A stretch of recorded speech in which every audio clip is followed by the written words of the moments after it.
২১০ foot উচ্চতা থেকে bungee জাম্পের video viral হয়েছে অভিনেত্রী জান্নাতুল সুমাইয়া হিমির। জীবনের প্রথম বানজি জাম্পের অভিজ্ঞতার আগ মুহূর্তে ভয়ে তটস্থ হয়ে যান হিমি।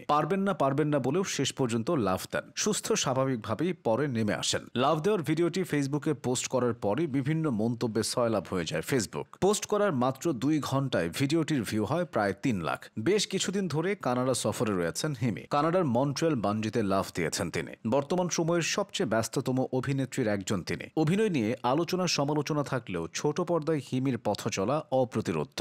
নিলয় আলমগীরের সাথে জুটি গড়ে একের পর এক নাটকে অভিনয় করে যাচ্ছেন। নাটকের পাশাপাশি হিমি সিনেমায় অভিনয় করেছেন, কখনো হয়েছেন বিজ্ঞাপনের মডেল। এছাড়া সঙ্গীতাঙ্গনেও তার নাম ডাক আছে। নিজের নাটকের গানে তাকে কণ্ঠ দিতে দেখা গেছে। লাস্ট সময়ে এই অভিনেত্রী সম্পর্কে বিস্তারিত জেনে নেওয়া যাক। জান্নাতুল সুমাইয়া হিমি ১৯৯৩ সালে ঢাকায় জন্মগ্রহণ করেন। শিল্পের সঙ্গে তার চেনা জানা সেই ছোটবেলা থেকেই। শৈশবেই কচিকাঁচা ও ছায়ানটে নাচ এবং গানের সঙ্গে নিজের সম্পর্ক গড়ে তোলেন তিনি। ছায়ানটে তিনি নজরুল সঙ্গীতে তালিম নিয়েছেন। বরেণ্য শিল্পী ফেরদৌস ছিলেন হিমির একসময়ের গুরু। তবে তার গানের হাতেখড়ি হয় সাধনা মিত্রের কাছে। সহজেই আয়ত্ত করার অনন্য গুণ তাকে বিনোদন অঙ্গনে প্রতিষ্ঠিত করে। এরই ধারাবাহিকতায় তিনি বিটিভির বিভিন্ন অনুষ্ঠানে গেয়েছেন এবং নেচেছেন। এরপর বিভিন্ন ম্যাগাজিন অনুষ্ঠানের নাটিকাগুলোতে অভিনয় করতে করতেই অভিনয়ের পথে তার হাঁটা শুরু হয়। ২০১৪ সালে রং RTV 2020 কালার্স মডেল সার্চে চ্যাম্পিয়ন হওয়ার পর চ্যানেল আইতে মোহর আলী নামে একটি সিরিয়ালে অভিনয় করার সুযোগ পান তিনি। এটির পরিচালক ছিলেন শঙ্কর চন্দ্র। তবে হিমি অভিনীত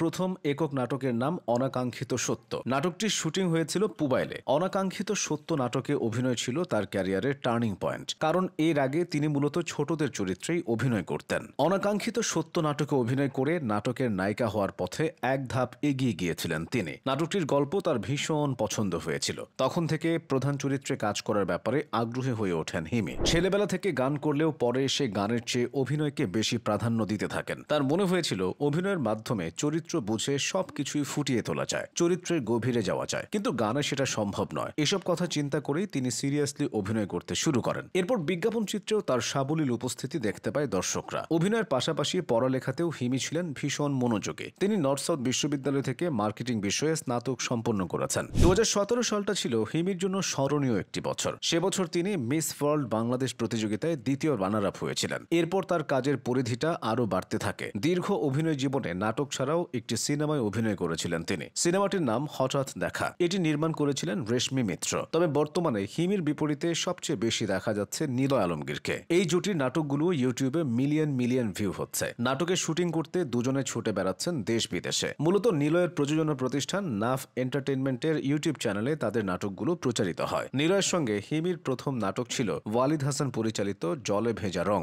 এরপর থেকে নাটকে তাদের জুটি হয়ে উঠেছে অপ্রতিরোধ্য। শ্বশুরবাড়ির ঈদ, টেলিফোনে বিয়ে, গরিবের বন্ধু, বুয়ার বিড়াল ও একান্নবর্তী সহ বহু নাটকে অভিনয় করেছেন তারা। অভিনয়ের বাইরে একজন প্রাণীপ্রেমী হিসেবে পরিচিতি আছে হিমির। তার বাসায় আছে কয়েকটি পোষা বিড়াল এবং পাখি। মাসের বেশিরভাগ সময় শুটিংয়ে ব্যস্ত থাকেন এই অভিনেত্রী। সপ্তাহে একদিন ছুটি কাটান, সেদিনই পোষা প্রাণীদেরকে সময় দেন। এভাবেই চলছে ব্যক্তি হিমির পথ চলা।